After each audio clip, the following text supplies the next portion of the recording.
You're listening to The Taylor Marshall Show, episode 49, 6 Obstacles in Your Life and How You Can Overcome Them. Plus, I'll share the funny story about the Blessed Virgin Mary's birthday cake in our home last night. All coming up next.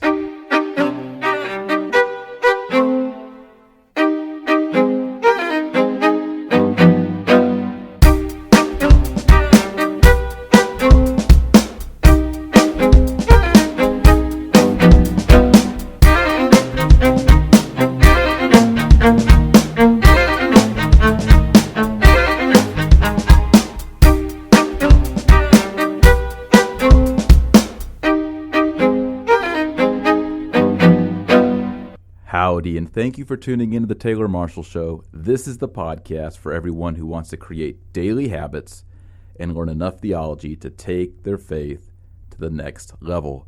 And my goal this week is to talk about obstacles in your life. I recently read a great article on lifehacker.com. You do read Lifehacker, right? Lifehacker.com, titled 6 Obstacles That Hinder Your Creative Projects.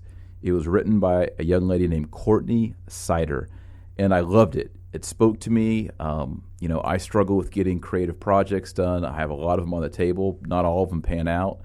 Sometimes they die in the vine. Sometimes they get close to completion. They don't. Sometimes they don't even begin. And way back in episode 12, we had a podcast titled Why You Should Be More Creative. We discussed the theology of being creative and how it is that humans participate in the creative power of God. And today we're going to wrestle with the reasons we do not accomplish our big creative dreams in life. So this is really a follow-up to episode 12. So if you haven't listened to episode 12, Why You Should Be More Creative, you should listen to that podcast after you listen to this one. You don't have to listen to them in order, okay?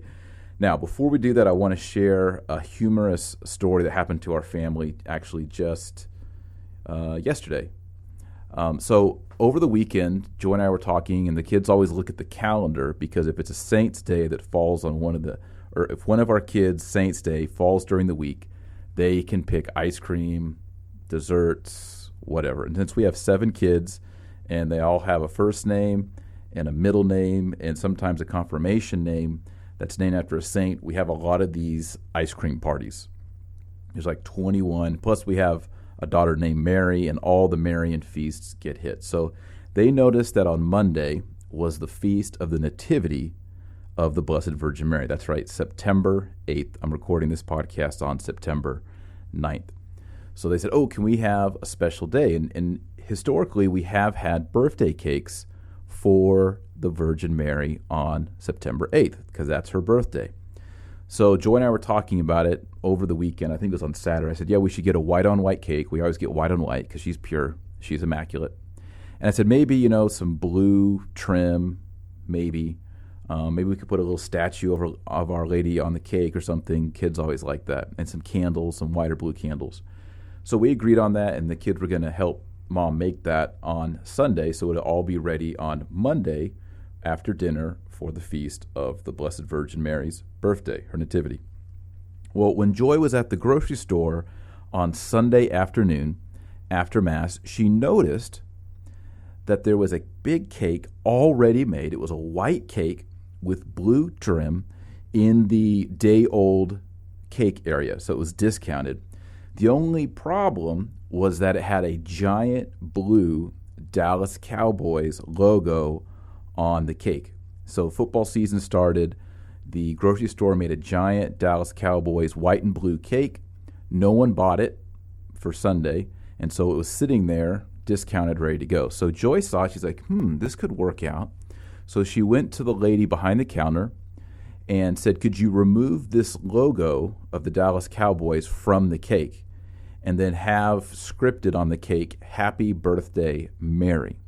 So the lady behind the counter, Joy said, looking back, was not a fluent English speaker, Spanish speaker. But the woman behind the counter said yes, that she could do that. So Joy left. She came back to pick up the cake, and there was the cake, and it still had the blue trim. It was a white-on-white cake. It still had the Dallas Cowboys logo on the top of the cake, big, right? Cowboys with the big star.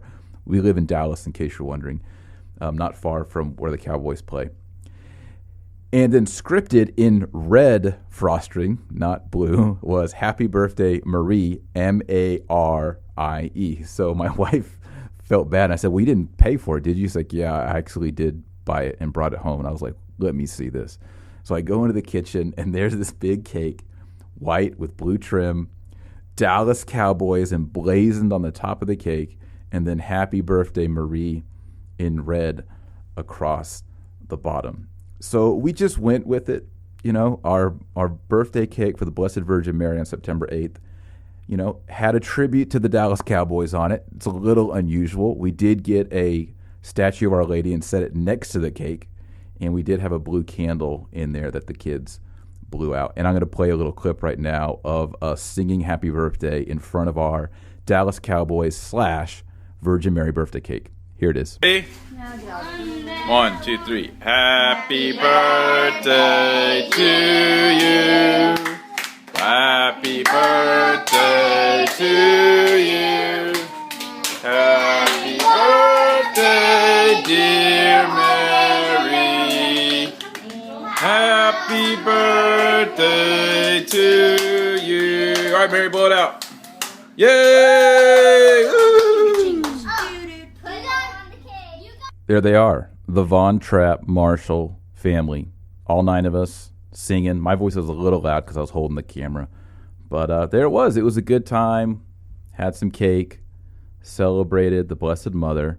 We figured if she were 14, about when she gave birth to Christ, or 15, that would make her 2,039-ish years old.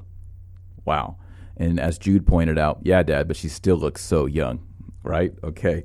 So there it is. That's our celebration. And we'll move on now to our proverb of the week. This week's proverb of the week is Proverbs chapter 1, verses 32 and 33. It goes like this. For the simple are killed by their turning away, and the complacence of fools destroys them. But he who listens to me will dwell secure and will be at ease without dread of evil, end quote. The reason I chose this proverb, it stuck out to me today, because it talks about, the first half is kind of scary. The simple, the fools, are destroyed. They are killed. It says the complacence of fools destroy them. So we don't want to be fools. But those who listen to wisdom, those who listen to the Lord will dwell secure, and they will be at ease. Ask yourself, do I want to be at ease in the Lord? Yes, of course. We all want to be without ease, without dread of evil. How do we do that? We listen to the Lord. How do we listen to the Lord? Well, unless you're this deep, profound mystic who God talks to audibly all the time, you have to read the Bible. That is God speaking to you.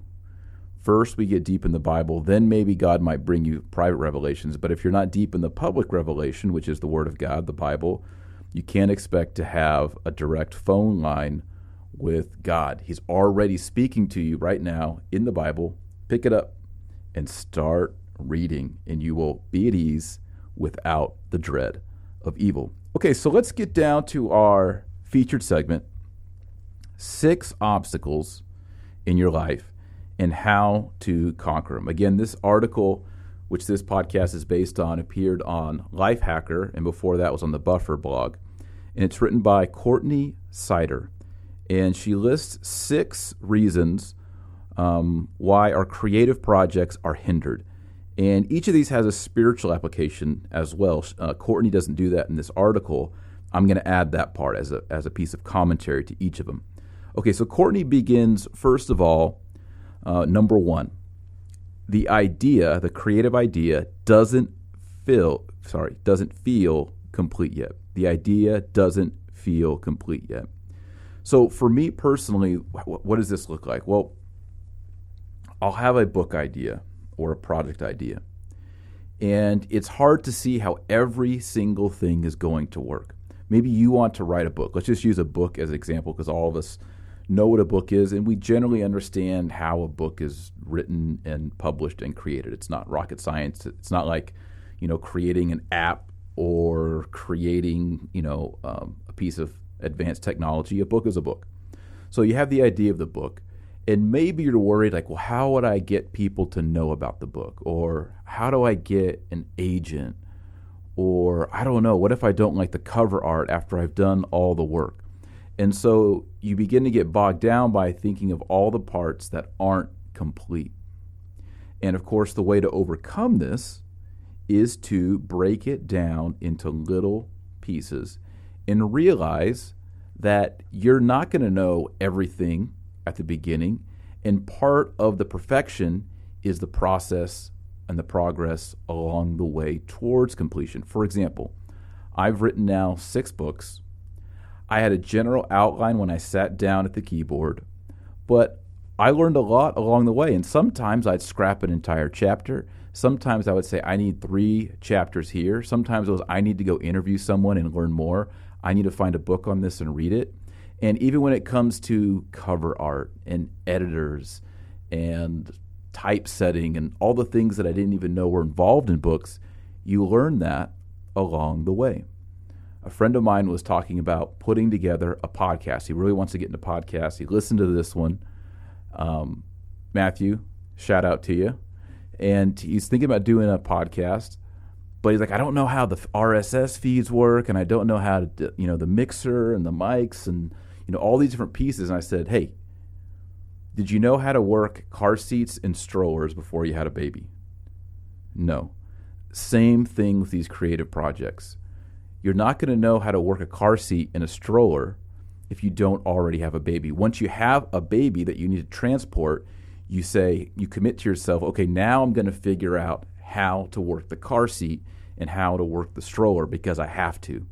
And it's really, you have to kind of make yourself have to get a project completed. If you just said to your wife, babe, I'm not sure if we're ready to have a baby yet because I haven't studied up on car seats or strollers. I don't even know how if I took it out of the trunk, I don't even know if I could get the stroller unfolded.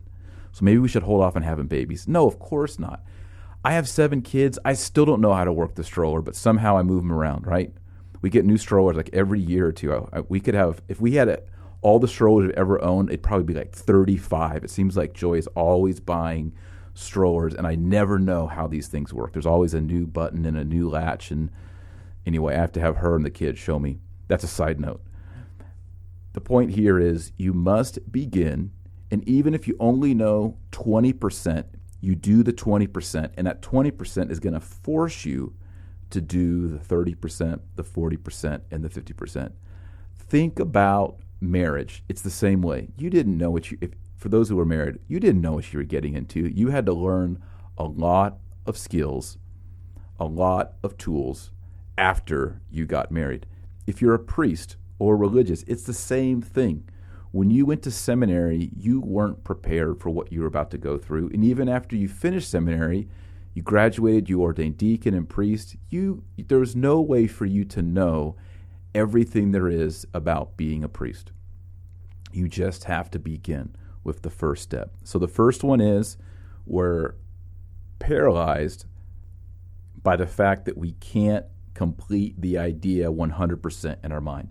And that's okay. All you need is a little nugget to begin, and that will compel you to finish the project. So don't be afraid if you don't see the full picture. Number 2 is kind of obvious.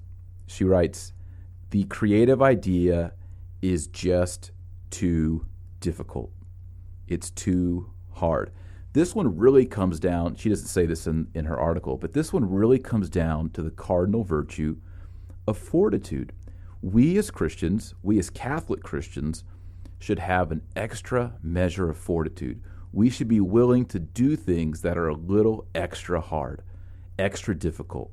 People look at it like, oh, I couldn't do that. We should cultivate and pray for this virtue to do things that are hard. Being a priest, being celibate, that's hard. Being a nun, that's hard. Being married and having 5, 6, 7, 8, 9, 10 kids, that's hard. All of these things require fortitude. And the culture around us should look at those who are disciples and followers of Jesus Christ and say, wow, there's something supernatural about their life. They are persevering in really hard things. They're not getting divorced. They're having families. They're taking care of their elderly family members. They're persevering in the hard tasks. Because when we do these things, we will move towards excellence. And everyone has an eye for excellence. Everyone is attracted to excellence. So we really need this gift of fortitude to see that, you know what, it may look difficult, but with God's strength, it can be done. And that's really the important element. She doesn't talk about it in this article. With God's strength, I can do all things through Christ who strengthens me. That gives us an advantage and a leg up on all of our coworkers and our neighbors. We have Christ working his power in us to accomplish difficult tasks. If you're going to do something really creative, really profound, world-changing, I guarantee you it's going to be a little tough. It's actually going to be a lot tough. That's okay. Christ is in us, giving us strength and giving us power, and therefore we can endure. Now, the third obstacle she mentions is focusing too much on other people's ideas. And this goes back to the podcast that we recorded earlier this year on not comparing ourselves to other people. Because when we compare ourselves to other people, we compare ourselves to people who are below us and we get very prideful, or we compare ourselves to people who are above us, in our opinion, and we get discouraged and depressed and kind of go down the dark spiral of discouragement. We don't want to compare ourselves to others. And in this post here, we don't want to compare our ideas to other people's ideas.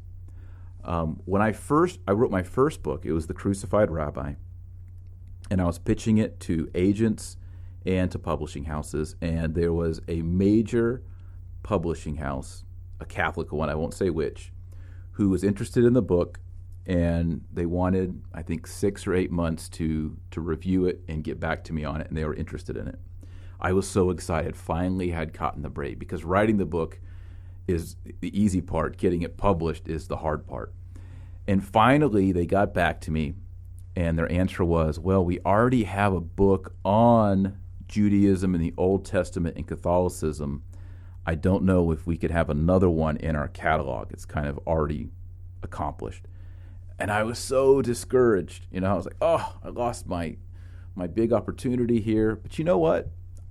Looking back on it, that kind of thinking on the publishing house was, I think, small and missed something very important, which is there's always room for more insights in a different version. I've had people say to me, I really want to write a book on the Virgin Mary, but there's so many books on the Virgin Mary. Yes, there are. There are hundreds, if not thousands, of books on the Blessed Virgin Mary. But I still encourage those people to write a book on the Blessed Mother, because there's always a new insight, always a new breakthrough, or a way of repackaging the ideas that affects your time and your culture in a unique way. Augustine, all the church fathers, they did commentaries on the books of the Bible. That doesn't mean that 1,000 years later or 700 years later, when Thomas Aquinas comes around, he's like, he didn't write. He didn't say to himself, well, I'm not going to write commentaries. All these great saints have already written commentaries. No, he wrote commentaries. In fact, his commentaries on the 4 Gospels are just repackaging the church fathers' commentary on the Gospels. So he found a new way, a new angle that helped the church and brought new light to the 4 Gospels. So there's always a way to do something new. I'm not talking about just like ripping off, someone's title and chapters and everything. There's a unique perspective that you can bring to a topic. So don't compare your ideas to other people's ideas. Realize that God's given you special gifts and that you can bring something fresh to the table. Okay, number 4. You're too busy with other work. Personally, I think this is the one that affects most of us. We're too busy to go back and visit that dream that we had when we were younger. And we talked about this in episode 12 on why you should be more creative. When we were younger, we wanted to be painters and poets and writers and movie directors and composers and all of these things. And then as we got older, maybe our skills did not continue. But most likely what happened is we had a family, we entered into a vocation, we got really busy. And for many of us, we don't get to revisit those early creative elements until we're retired. And you know what? That's great. That's great. There's lots of people who listen to this podcast, they are retired, and they are rediscovering their youthful vigor. They feel young, they feel alive because they're returning these projects. But I think for those of us who aren't retired yet, we need to revisit those elements, and we need to repackage our lives to create room to do these great things. And when I say creative, I don't just mean, writing a novel or painting a painting. It could be something like creating the next sports car or starting a nonprofit for a cause that you in your heart know needs to happen. So what do? Well, we have to readjust the margin in our lives. If we are packing in 100% of busyness into our schedule, what's going to happen is, through my own experience, is sickness will happen to yourself, to your spouse, to your parents, to your kids. Things will break. Things at work will go bad. Maybe you'll lose your house. Something key will happen. Something really bad will happen to your home, a flood, something like that. It will take too long to move to a new place. And all these peripheral things in our lives make us go from 100 to 120% overload because we've packed in 100%, and then all these things we can't control come along and make things even more stressful. So the 100% that we should be doing, we do not do well. How do we fix this? Well, I think it was a podcast or a post from Michael Hyatt, who I really like. He talked about how we should limit our schedule to 80% because God, through natural events, is going to fill in the extra 20%. A friend is going to become terminally ill. A child is going to get chickenpox. Your refrigerator is going to break. All these things happen. So if we schedule and honor the way the world is, we just say, God, I'm not totally in control. I'm only going to fill my schedule to 80% so that I have the flex time to handle all the other things. What that does for your mind is it reduces the bandwidth, right? Bandwidth is like, how you can download things from the internet. If you totally, blow out your bandwidth, everything just shuts down. That's your brain. You don't want your brain to shut down. So what you want to do is you want to narrow your bandwidth and give yourself the wiggle room to pursue these creative projects. If you schedule everything to 100%, you'll be operating at 120%, and you will never fulfill these dreams. So what I would recommend is not cutting back to 80, cut back to 70%. That way, you have the 20% for all the kind of chaotic things that could happen in your life. And then you have that remaining 10% preserved and cherished so that you can do something profound, something creative, something life-changing for yourself and for those around you, and perhaps even the whole world. All of us are called, as we say at the end of every podcast, to be the light of the world and the salt of the earth. And Christ says, woe to those if you lose your saltiness. You cannot lose your saltiness. If you're filling your whole life up with so many things, so much food, you're not going to be able to taste the salt. Others won't perceive the salt. So we have to reduce our schedule, reduce our commitments to give us the wiggle room, the bandwidth in our mind to do those really important projects. Okay, I think that one's so key, by the way. Number 5, too many distractions. Number 5 is too many distractions. you sit down and you think, oh, I need a new golf club. I need to go on Amazon.com and order one. Oh, I'm out of hair gel. I need to go on Amazon.com. Oh, I just got a new tweet. I need to check that out. Oh, I wonder if anyone responded to that picture of the Virgin Mary Cowboy's birthday cake that I put on Facebook. Let me go over to Facebook and check that out real quick. Oh, I just got a text from my mom. I wonder if she's feeling better. Those are the constant distractions that all of us deal with in the first world. These are first world problems. Digital distractions. Now, going back to the previous point, if you fill your life up with 100% of busyness, and then you have all the natural invasions, right, like the broken refrigerator or the sick child, and then you throw in all of these digital distractions, your brain is completely overloaded and fried. It's like on your computer, the little spinning wheel, it just keeps going and going and going, and you can't get something creative and powerful and life-changing out of that arrangement. So what you have to do, of course, is reduce distractions. You can't read the Bible in the morning if your iPhone is on next to you. It doesn't work. I even have problems. I like to do my Bible reading on my iPad, but even the iPad can be a distraction. For me, I'll be reading along and I'll think, oh, what does Augustine or Aquinas say on this verse? This is interesting. And then I'll go and I'll find it on my iPad. And the next thing I know, I'm no longer reading the Bible. I'm doing kind of theological work, which is not that bad, but it's not the purpose that I had right then, which was to read 3 chapters of the Bible.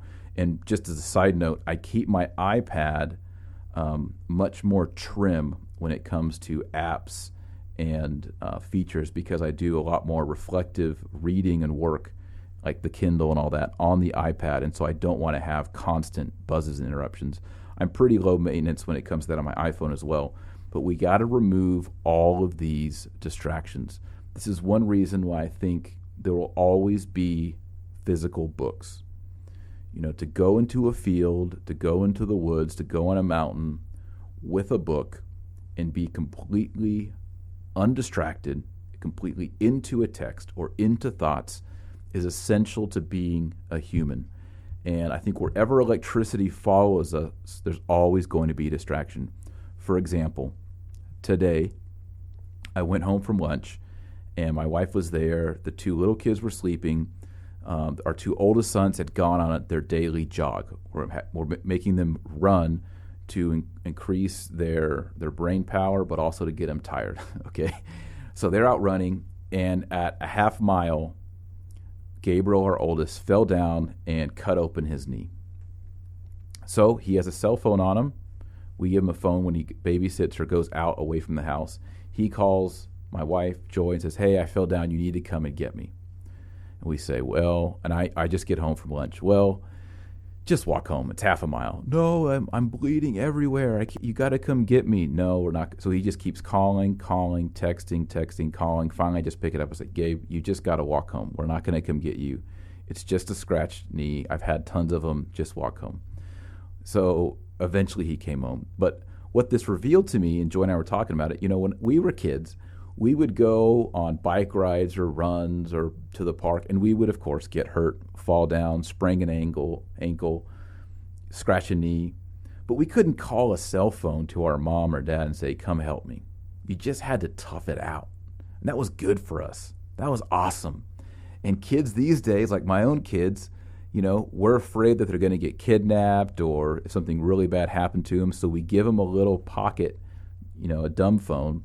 So in case something happens, they can call us, but then they call us over small, ridiculous things. So we have to create this balance of removing the distractions. And I guess, in our own lives in that circumstance, we need to just remove the phone and say, you know what, if you get kidnapped or hurt, I hope you don't, but you're probably not. You don't need the cell phone in your pocket when you go on a neighborhood jog. That's probably how we're going to have to solve that. But it just goes to show, wherever there's electricity and the 4G network, there's going to be the distractions. And I really do believe that Satan uses this to keep us from reaching our full potential in Christ. We may think, I should write a note to so-and-so, or, yeah, I should start that nonprofit, or yeah, I need to talk to Father about getting this started at the parish, or yeah, I do want to write that book on Mary. And then all of a sudden, bzz, bzz, bzz, bzz, oh, look, John's texting me. He wants to go see a movie this weekend. Yeah, okay. And then you're off track. You see, I think the evil ones use it. Now, I'm not against technology. I love podcasts. I love blogs. I love the internet. I love Facebook. I love Twitter. I think the apostles would have used all of this stuff.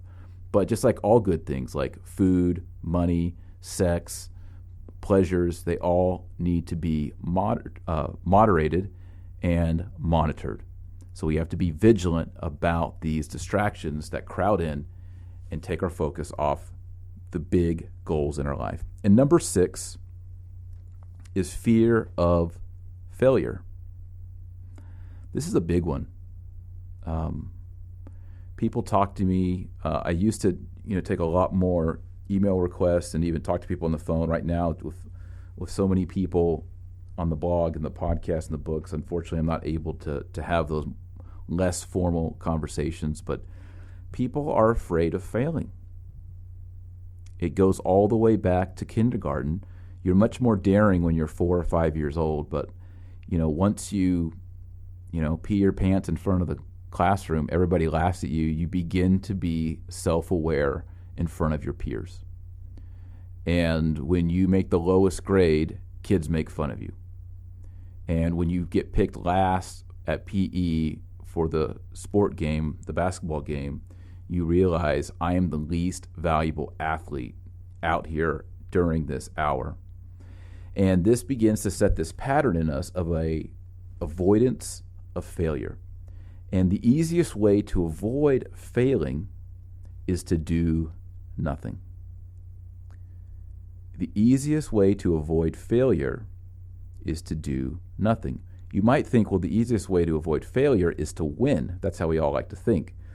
But I think our default modus operandi is, well, I'll just do nothing. And so we do nothing.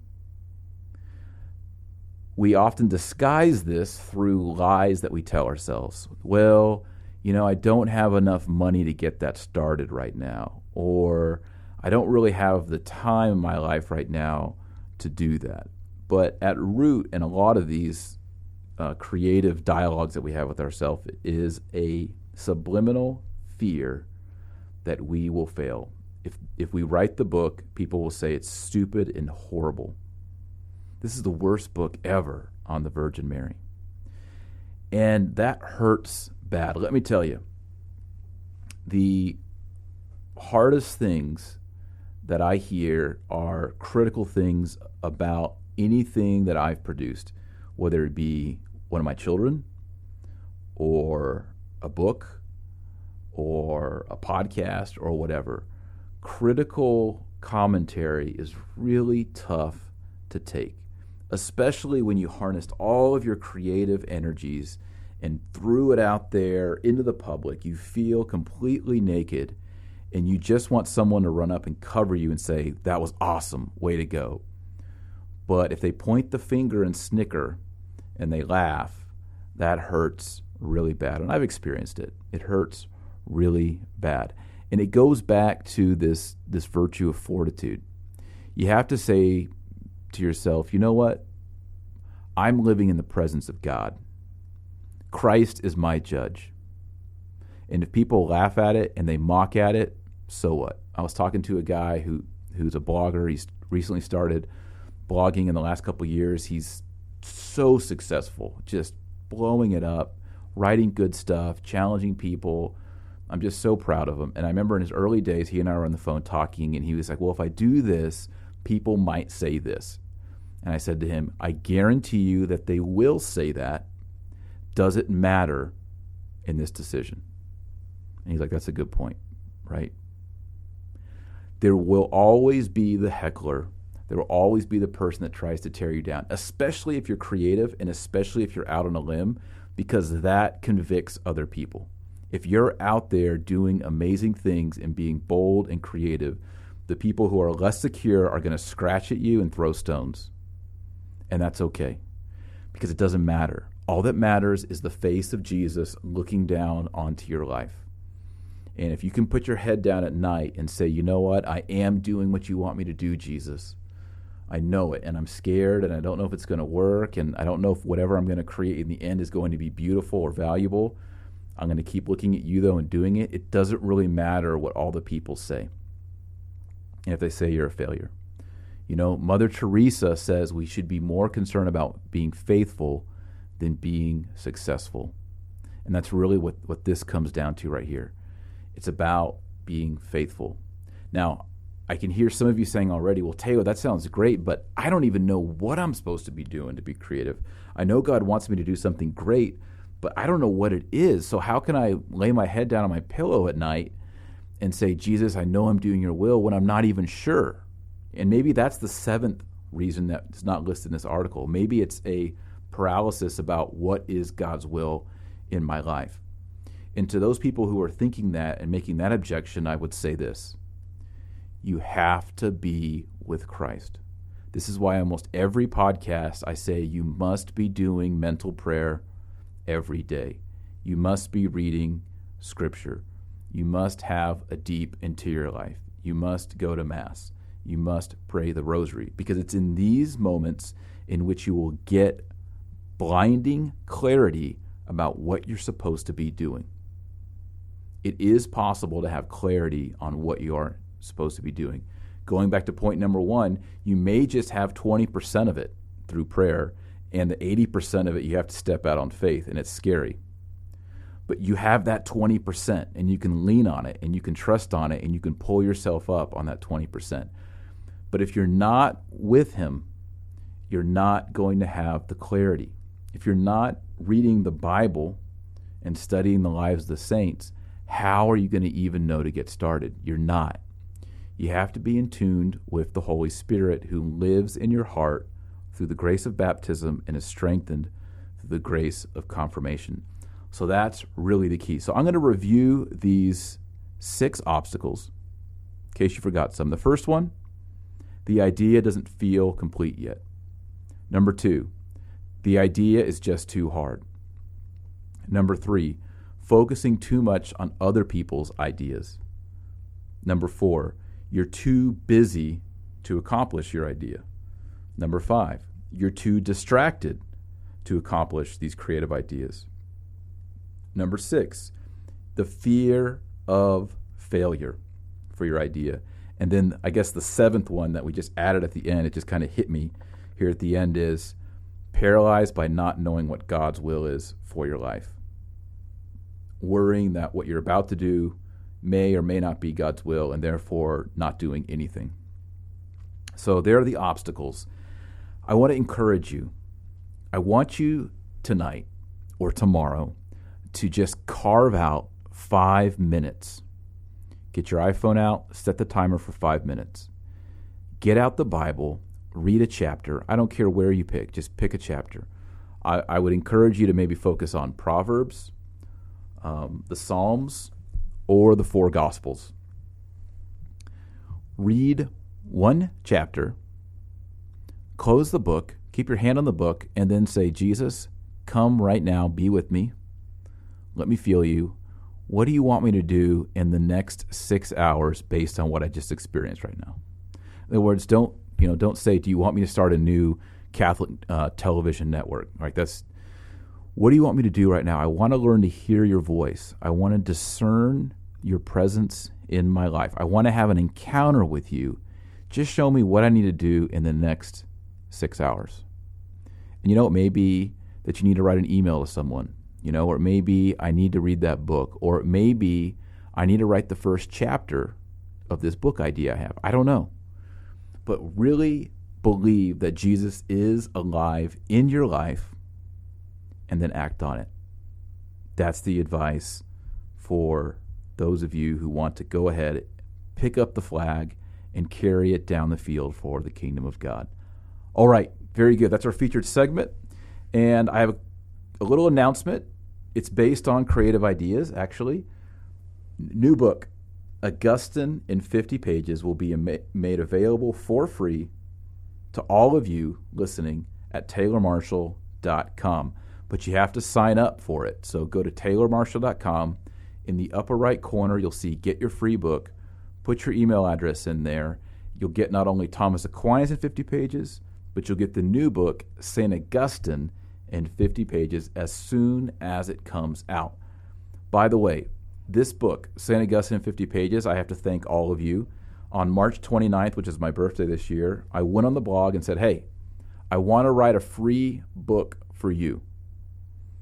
I want to write a free book for all of the blog readers and all the podcast listeners. I said, here are some options. I think there were 6 options. You guys pick the title and the topic. I'll write the book.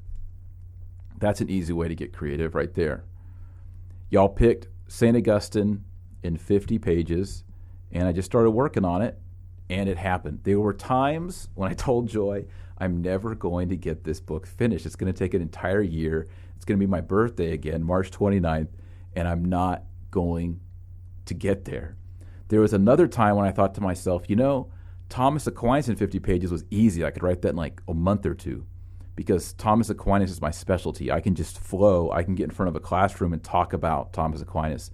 Augustine of Hippo, not so much. I'm going to have to read some books. I'm going to have to actually think about this and plan it because I'm not real fluent in Augustine. This is going to take me forever.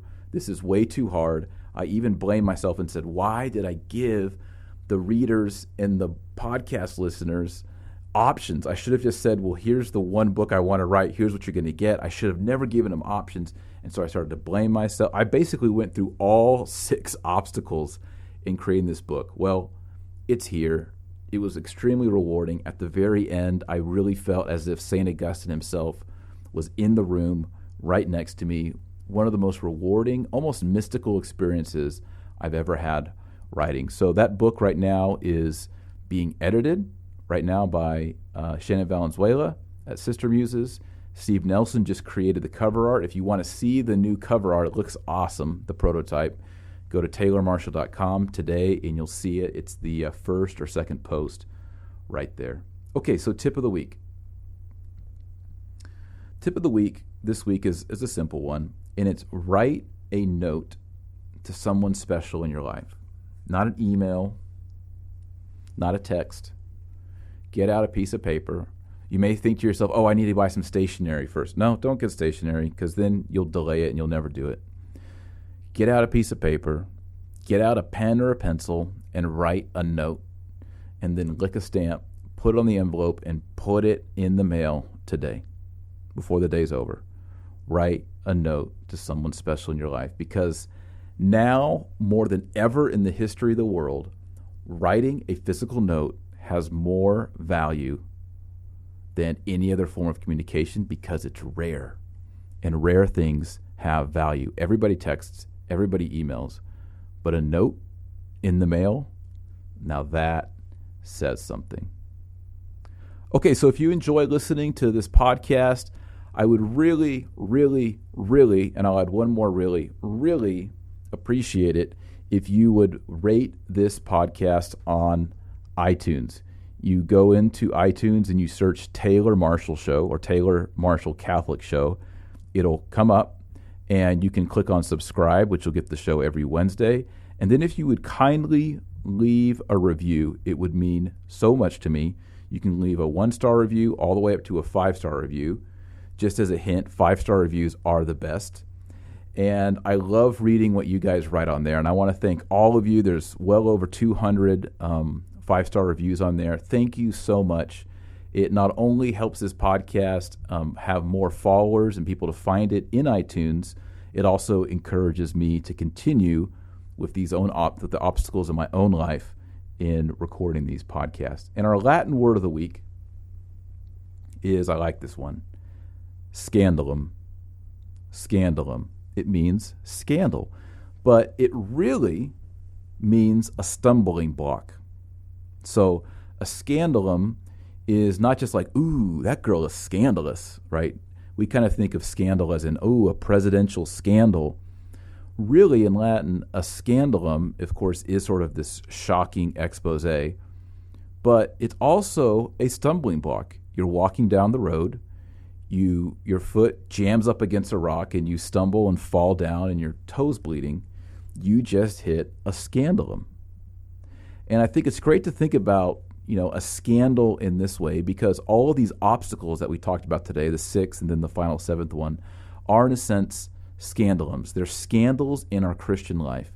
God is calling us to do great things for him. And as we learned from St. Therese the Little Flower, those great things can be little tiny things in the sight of the world. You don't have to be, the next Catholic Walt Disney to matter. You can do world-changing, earth-quaking events in a small, hidden way. So please don't misunderstand me in these podcasts to think that you need to be out there becoming the next president of the UN for Christ. That'd be great, by the way, but it doesn't have to be that way. It can be these tiny, simple, little gifts to God.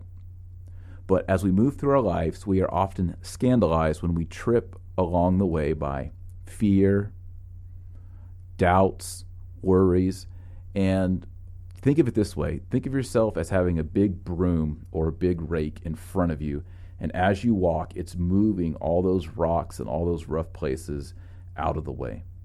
That is the hand of God in your life. God goes before you to prepare the path. He's already prepared a path for you in the next 1, 2, 3, 4, 5 years ahead of you. He's moving along and helping move these scandals out of the way. It's our job to be attentive to him and make sure that we're on the right path. So Latin word of the week, scandalum. And we'll close there. I hope this analysis of obstacles helps you grow in your walk with Christ and helps you to have an adventurous understanding of what it means to be a follower of Jesus Christ. And remember that our Lord Jesus Christ said that you are the light of the world and the salt of the earth. So go out there and be salty.